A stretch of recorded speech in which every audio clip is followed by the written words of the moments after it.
Okay, one more quick one before I head off to work today. I just have to talk about this because this is just ridiculous. Doug Ford on another warpath. Here he is. Doug Ford renews threats to pull Crown Royal and Smirnoff from LCBO amid production spat. Here's what he had to say. I can't help myself but laugh. This guy is pretending to be a gangster. He's supposed to be a public official. This is crazy. Have a listen to this. Doing the right line, any business person with half a brain would go after their largest customer in North America. Diageo, we do over $765 million, more than any jurisdiction anywhere in the US or in Canada. We'll have to break that down in a second because that is a ridiculous claim because it's a ridiculous storefront. But let's get into this. And they want to close down a plant over what, $8 million of wages they think they're going to save? The $8 million is a lot of money, Doug. I think Canadians won't forget that. LCBO is the largest purchaser of alcohol in the entire world. And I'll use that leverage to make sure we send a signal that we're pulling Crown Royal off our shelves as soon as the last person leaves that plant. And they can deal with it. And then we'll look at Smirnoff's next.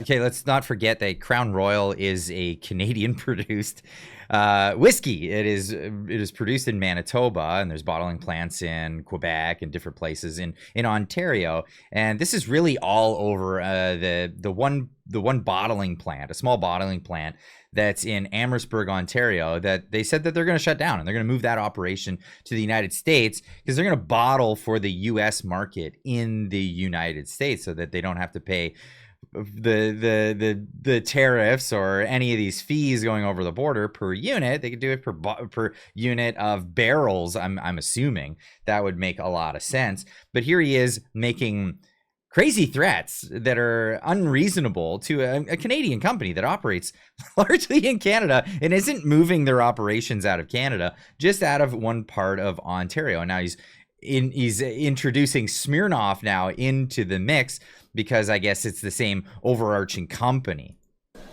Because we have great whiskey that other people can produce in Ontario, and they'll enjoy it just as much as Crown Royal. That's what happens when you try to undermine the people of Ontario. These large corporations are going to be held accountable. It's as simple as that. Is that being held accountable? Gangsterism is what we're looking at. This is the real story here. Okay, getting into it. Ontario Premier Doug Ford is escalating his fight with British-based alcohol maker Diageo. We're getting so much closer to Britain, right? That's what Mark Carney was saying. We're shifting away from America, and we're going to be much closer to Britain. Tell that to Dougie Boy over there, threatening to leverage the purchasing power of the LCBO and put Crown Royal and Smirnoff vodka off store shelves. If you're watching from anywhere in the world except for Ontario, let me fill you in. The LCBO is a monopoly that the government holds. They are the only purchaser in Ontario, the largest population province in Canada, and they are the monopoly over liquor sales in the country. Let's just be honest. In Ontario, and because of that, they happen to be the largest purchaser of alcohol in the world. That sounds like a claim that's something to be proud of. No, it's because of the communism of Ontario. That's right. The unterrible way of doing business is to make a government monopoly of the thing. Now they're threatening a Canadian business over this, and they're threatening to add other people to this thing. Now, Doug Ford is no stranger to threats. He was the one who threatened what was akin to, and what actually would be compared to, a war crime when he was upset with the United States and what they were doing, and he had his elbows up, and he was on Team Canada. He's no longer Team Canada, it seems. It's just Team Doug Ford or Team Union guys or whatever it happens to be. But he threatened to cut off the power to millions of Americans in the middle of the winter. That's right, effectively saying that he was going to freeze elderly people to death in the United States.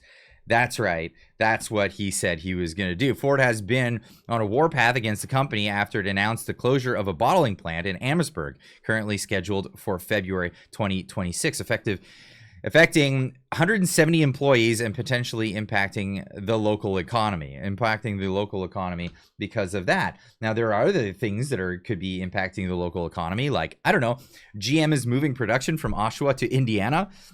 Here's what they're saying across the border. They're saying, yay, thanks for our jobs back.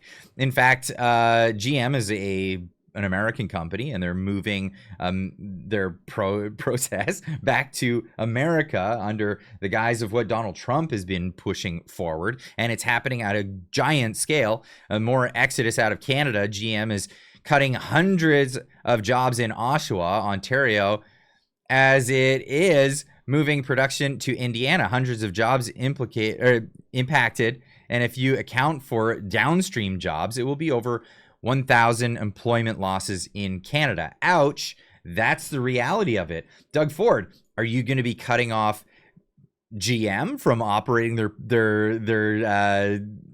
dealerships in Ontario? Will you not allow that? At what extent is the end of this kind of game, that we're just going to cut people off and stop the production? Let's just be honest. Yes, while Ontario is one of the largest purchasers of alcohol in the world, they're not the only purchaser of alcohol in the world. They may be the largest single one, but as a total, it's a small, tiny amount of alcohol sold across the planet. So this is why you might want to move a bottling plant outside of Ontario, because of the regulation and overhead costs of operating in Ontario. It would make sense.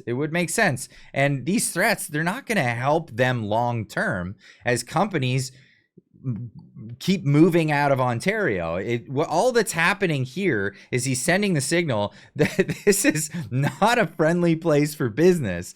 Maybe other places are, as we see. Indiana is a friendly place for business. I think the new motto for Texas is, we're open for business.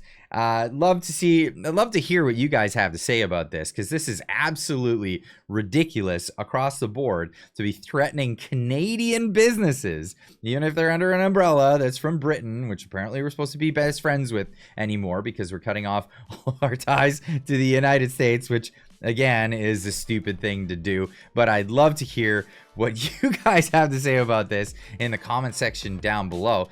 Make sure you're subscribed to the channel, and we'll see you all in the next one. Everyone, keep on trucking.